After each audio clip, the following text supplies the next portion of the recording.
This is the ultimate Italian classic comfort dish.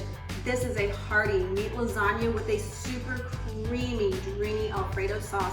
It's all homemade, it's all yours. Kitchen Bravo's gonna show you exactly how to make this enticing Italian dish. To make this sauce, it's really super simple. It's gonna be a hybrid. It's gonna be half canned and half homemade. To get started, I have a really big 5-quart pot right here on the stove, and as you can see, it's a little bit hot. It's been preheating for a minute or two. I'm gonna put some olive oil in here. Just maybe a tablespoon will do, and that is perfect. I've already got shredded up right here the basis for my homemade sauce. It's onions. It's about 3/4 cup of onion chopped up, about 1/2 cup of chopped celery, and 1 big carrot that's just grated in the cheese grater. And here I have about 1/4 cup of fresh parsley that's all chopped up. This is all going into my pot. There we go. Swirl it around.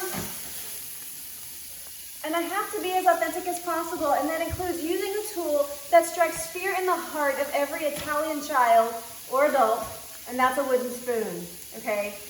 You gotta be authentic. It doesn't matter if you're stirring a jar of prego or ragu. The wooden spoon, believe it or not, makes a lot of difference. I'm gonna hit this with a little salt. Maybe a little more salt. And just a little bit of fresh ground pepper. There we go. That's a good start, I think. Let these guys sweat in the olive oil. Keep an eye on them so they don't burn. This will probably take about 5 to 8 minutes.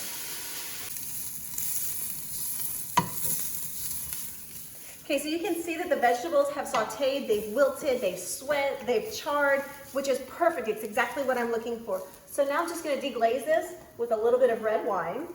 I'm gonna start with maybe about 1/4 cup of red wine. And that's gonna pick up any of those sweet little bits that the onions and the celery and the carrots have left at the bottom of the pot. Now you can use any kind of red wine you want except port. Port's a little bit sweeter, and it's the dessert one, and it's really kind of pricey, so I don't think you'd want to use that to make a spaghetti sauce, right? I don't. But any kind of table wine, a Cabernet, a Merlot, a Pinot Noir, I mean, whatever you would drink with, you can certainly cook with. Any quality, any kind. And you know what? I'm about quality control, so that's a good quality. That's a really good quality. All right, so while this is sauteing a little bit and the alcohol is cooking out, the flavor of the wine is enhancing all of the vegetables, but the alcohol is cooking out. I've got 3 nice, big, beautiful cloves of garlic right here. And instead of chopping them, I'm gonna use just a small cheese grater, and I'm just gonna grate it right in. And it's done in no time. Look at that, super easy. No more tears, right? Okay, so the garlic is all in here, and I've stirred it all up. Check this out. Okay, still at a sizzle. Oh man, you can see how well that wine has infused all the vegetables. It's perfect. All right, I've got 2 cans of diced tomatoes. They're all going in here, juice and everything. Do you see how vibrant this red is? Look at that. It's beautiful. We're gonna thicken this up with a little bit of tomato paste. And I absolutely love the tomato paste in the tube. Now you normally find them in like small cans, like little 8-ounce cans, but these little tubes are fantastic. You unscrew the cap, use as much as you need, which I'm gonna use about a tablespoon. Put the cap back on, and you are ready to store it and use it on your next dish. I love it. It's a much bigger amount, much more in the tube, but it doesn't go to waste. It stores so much better. So it's a few dollars extra, well worth it. All right, so I'm gonna mix this all up, get the tomatoes to soften a little bit more. And then we're gonna get our immersion blender, and we're going to blitz it just to kind of break it up a little bit, make the sauce really smooth. We're gonna let this simmer for about 10 minutes, and then we're gonna blitz it up. Okay, so you can see the tomatoes have cooked down really nicely. They're like super tender, and it looks like the sauce is starting to reduce, which is perfect. It's exactly what I want. And now I wanna get my immersion blender right here, and I wanna turn those tomato chunks into tomato sauce. And I'm going to very gently just put the blender in, and on low speed, just kind of pulse it a little bit. I'm gonna move it over here because, you know, the cord doesn't really stretch very well. And if you don't have an immersion blender, it's fine. It's no big deal. You can put it in a blender. You can just like leave it chunky. You can do whatever you want. This just makes life a whole lot easier for me. So now that I have a lot of it already kind of pureed, I'm gonna just go one more time with a nice smooth blitz, keeping the immersion blender all the way at the bottom of the pan. Now there might be a few chunks of tomato still in there, and that's fine, that's okay. I mean, it's rustic, right? But it also blitzed up those bigger pieces of the vegetables that I had in there to really, really incorporate it into the sauce. It's got a rich, bold flavor.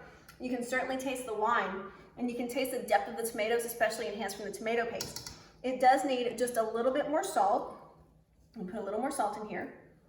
It needs a hit more black pepper. And something that I learned from my great-grandmother, and my great-grandmother, her father actually immigrated here from Sicily, and she settled in Houston area. And she actually taught me quite a bit of, you know, how to cook and how to make her sauce. And every time we'd go to visit her, just the smell of the suga and the pasta and her sauces and everything else would just fill the air. Well, her husband, my great-grandfather, he couldn't really eat the tomato sauces too much because it gave him, you know, heartburn and things like that, which tomatoes are acidic and they do sometimes. And she found a way to fix it, and that's by putting a little pinch of sugar into your tomato sauce, and that neutralizes the acids in the tomato. And my dad was asking her one day when she came down to Lafayette to visit, and she must have been in like her 70s or 80s at the time. He says, "Mama, how do you make your sauce?" And she told him the whole story, and she told him about the sugar. He says, "Well, how much sugar do you put in?" She says, "Well, how sweet do you want it?" I mean, it kind of makes sense, but it was really funny because we thought that her sauce was something so amazing, so special, that it was like a well-guarded secret. And it's just, well, what do you like? Just put it in. So that's what I'm telling you. What do you like? Just go ahead and put it in. I'm gonna start with a generous pinch of sugar right here. There we go. Start with that. See how it goes from there.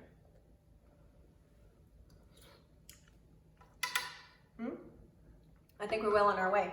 So like I said, this is the hybrid, half homemade, half store-bought. We're going in with the big guy. So I'm just gonna pour the rest of this Prego into the pot. Let it simmer on a back burner, start to reduce and thicken up a little bit, and then we're gonna start browning our beef. Nice big red. All right, I've got this big, beautiful bowl of meat right here, and it was a bulk pack that I got. And I need some of it for another recipe, so I just defrosted the whole thing. So I've got my plastic spoon here. My skillet's hot. You can hear the meat already starting to sizzle. So I'd say maybe this is about 1.5 pounds of meat. So this is gonna brown up.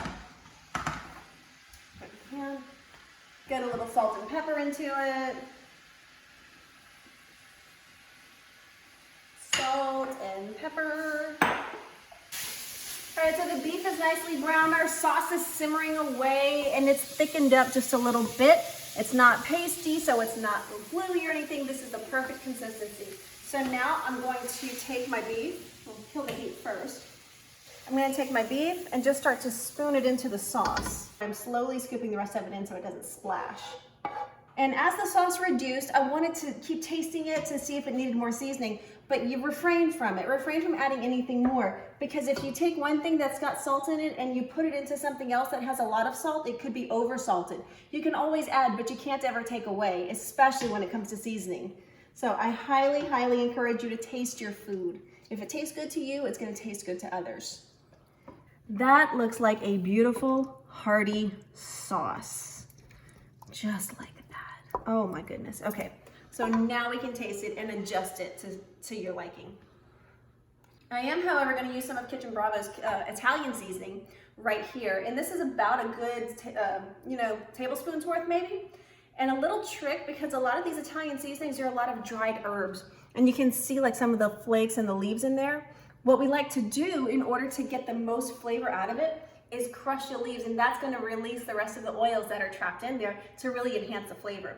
So I'm going to pour half of it in my palm, crush it with the other palm, and just let it rain into the pot like that. Give it a good stir. Like I said, you can always add, but you can't take away. So we're gonna start with that ½ tablespoon there. They say that Italians don't ever follow recipes. We just keep adding things until our ancestors tap us on the shoulder and say, that's enough, honey. I'm getting the weirdest looks right now, but it's totally worth it. You know why? Because everybody likes the lasagna. I've never met anybody to say no to a lasagna. Palate cleanser. It's water. And one more.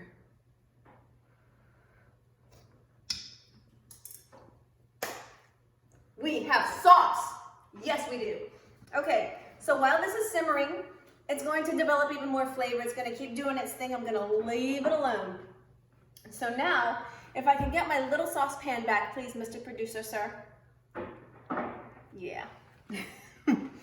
I love my production crew. I absolutely do. They're always coming after me, cleaning up behind me.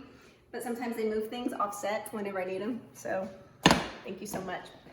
I want to get this nice and warm, so now I'm going to work on my Alfredo sauce. So I don't know if you saw it before, but I did make a video about fettuccine Alfredo. Super, super, super simple Alfredo sauce that you can make at home.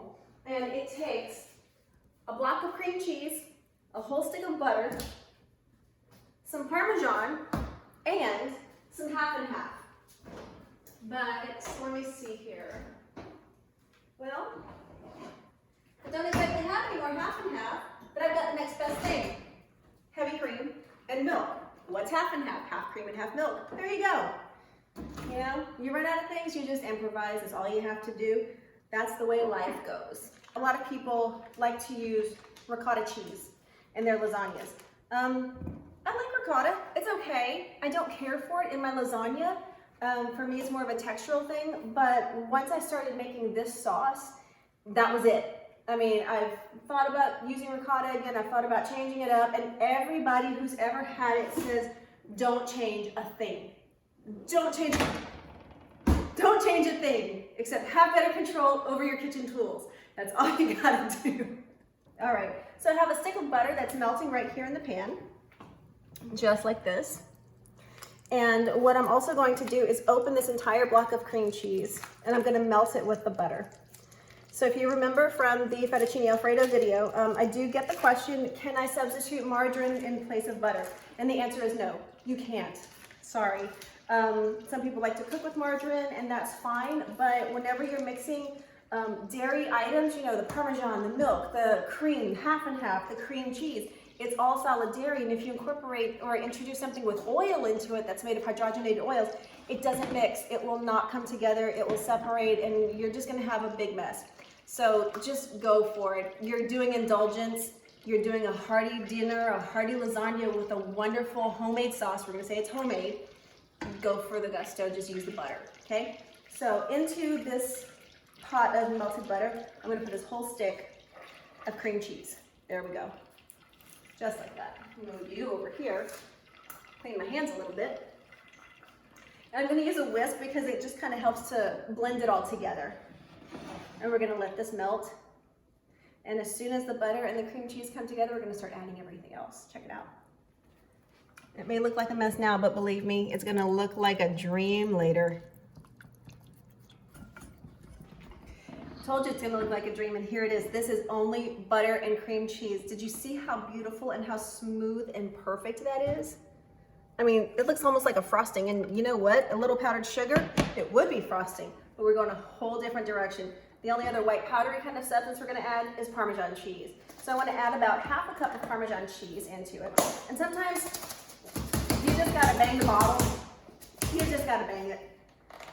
And if you bang it just right, it'll give up the goods, just like this. There we go. That's a generous ½ cup of Parm. Nice.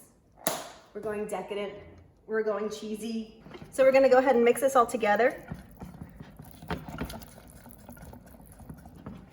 Gorgeous. Okay, so it's thickening up, and I want this to be thin enough to where I can go ahead and pour it over my layers of noodles.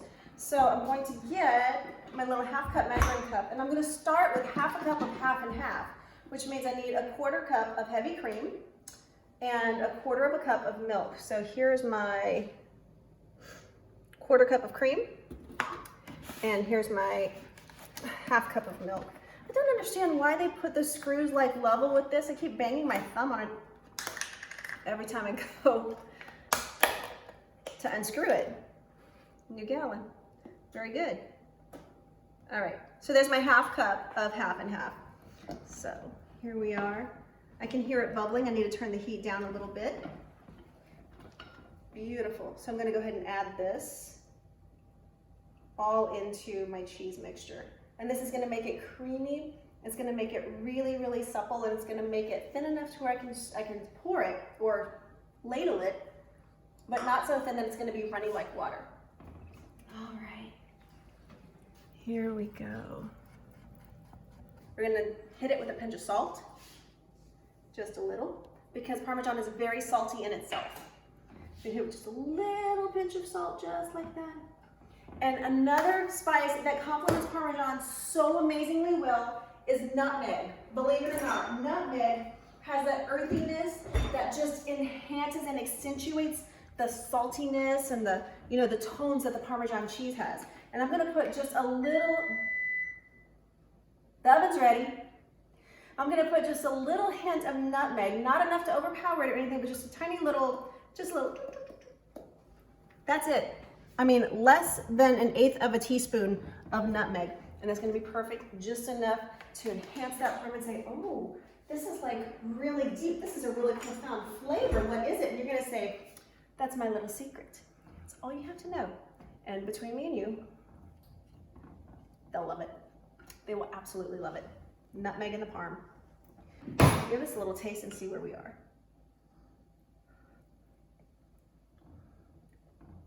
Oh man, that's where it's at. Okay, so that's a super simple, super easy, quick Alfredo sauce. I'm gonna go ahead and whisk it up just a little bit more to get the Parmesan completely dissolved into the cheese. Keep the heat on low, and whenever it's all done and super smooth like silk, we're gonna start assembling our layers. My Alfredo sauce is done, my meat sauce is done. The only thing that's left to do is put it all together. So I've got out this nice deep red casserole dish, and you can use any kind of dish that you have.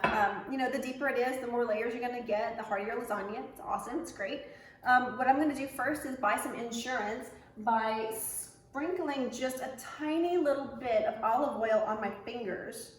And all I'm gonna do is just rub it along the sides of the dish.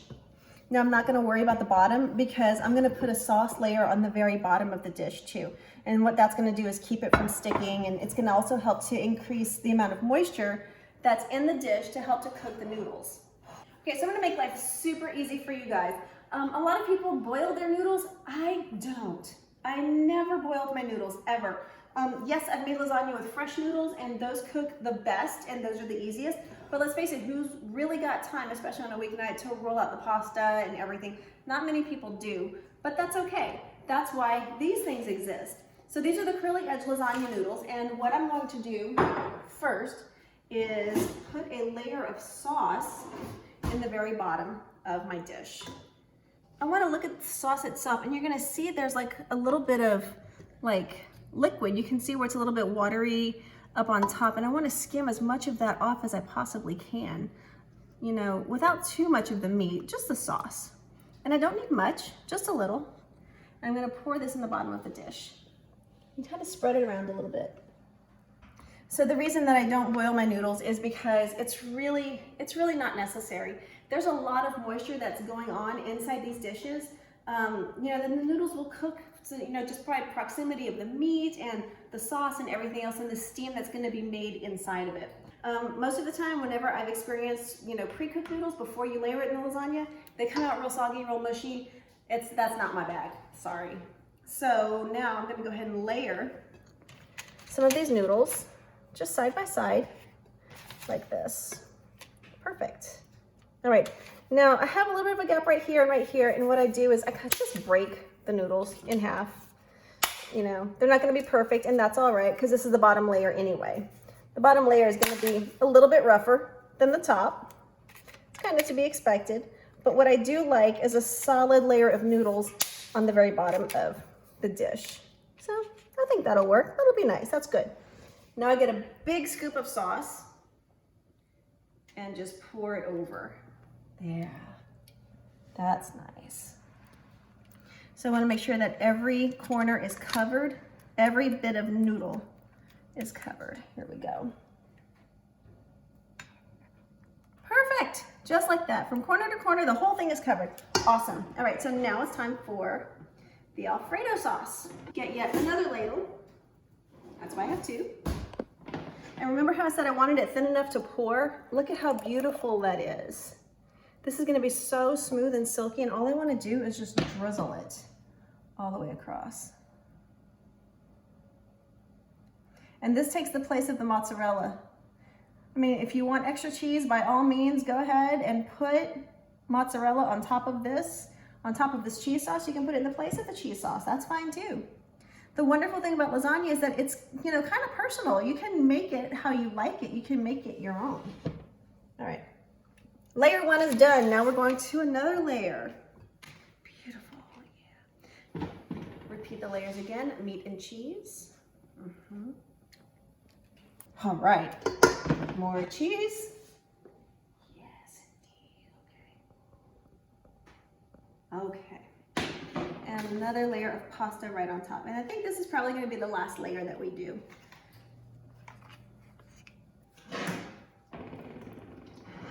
Here we go.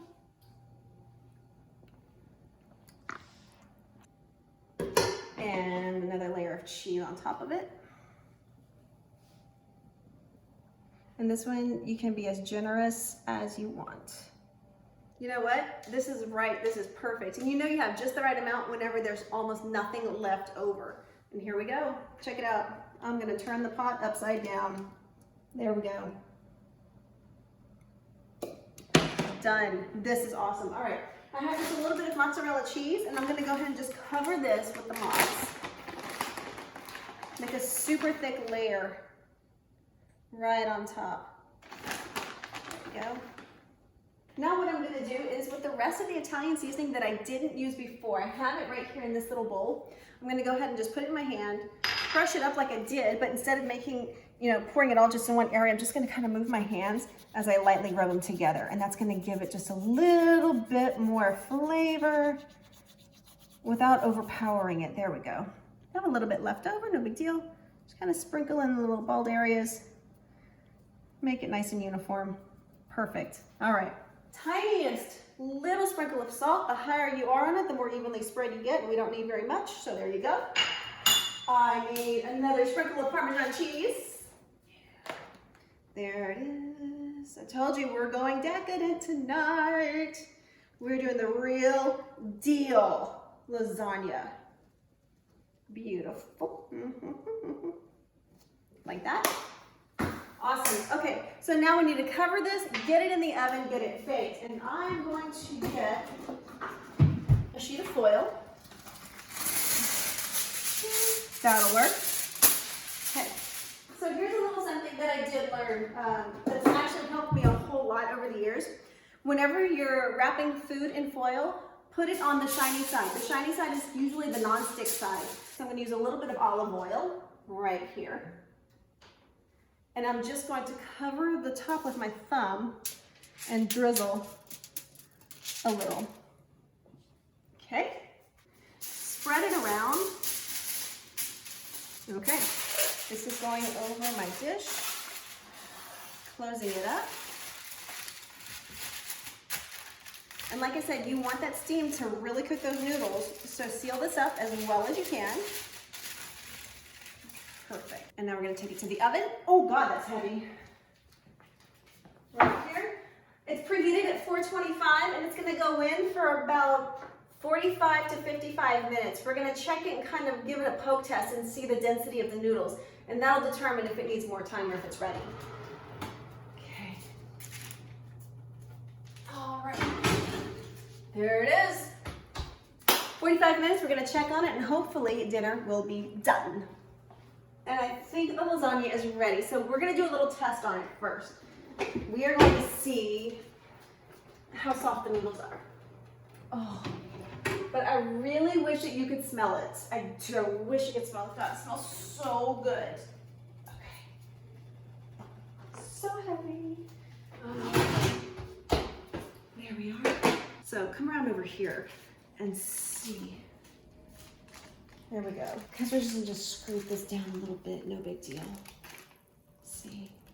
But while the cheese is still stuffed like this, you can go ahead and just kind of reset it, you know? That's no big deal. So the noodles are going to be al dente, which is perfect. So we want them to still have consistency. We want them to still have a chew. This still has a little ways to go, so I'm gonna put it back in the oven at 425 for about 20 more minutes. And that's gonna help to evaporate some of that extra liquid that you see around here, around the edges. It's also gonna help to like recook the noodles and brown up and crisp up that top layer of mozzarella. So you, my friend, will go back in for about 15, maybe 20 minutes.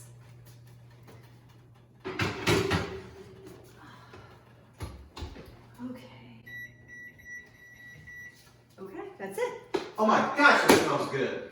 Thank you. It's been 15 minutes and oh yeah, we are at golden brown perfection. Look at this. Is that not a gorgeous lasagna? Oh my God. Okay, super heavy, super hot, and so delicious. Oh man, okay. So now we have the cheese that's kind of crisped up a little bit.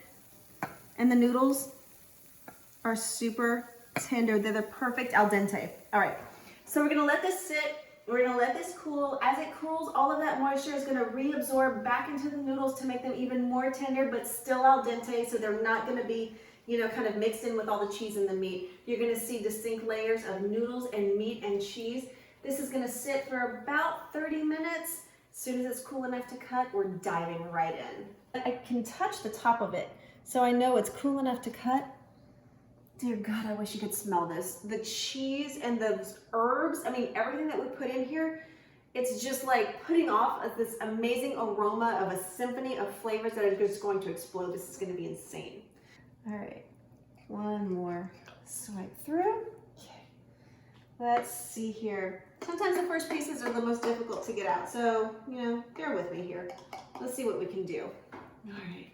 Got my spatula right here. Let's see how well we can get in there.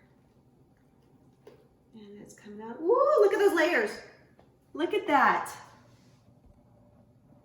Isn't that gorgeous? Holy cow. Oh man, that looks amazing.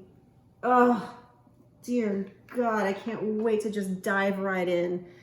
Okay. So the only thing this guy needs is just a little bit of primp, a little bit of polish, and that's exactly what we're gonna do with this basil right here. So I just plucked some fresh basil leaves from my plant, and I have 3 leaves, and what you wanna do is just stack them up.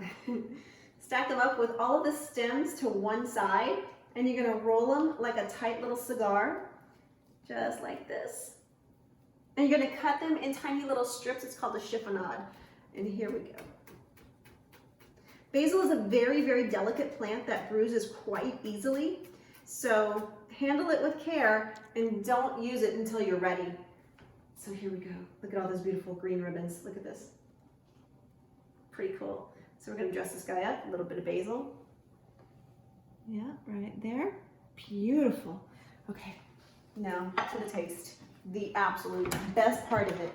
The taste of the lasagna. The noodles are tender. See, it's coming apart, but still al dente. This is perfect.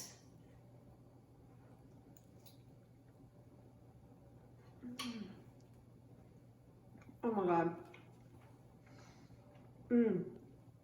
That cheese sauce is so creamy, and that meat is so hearty. I mean, the alfredo sauce that we made to go over that tomato base, it's amazing.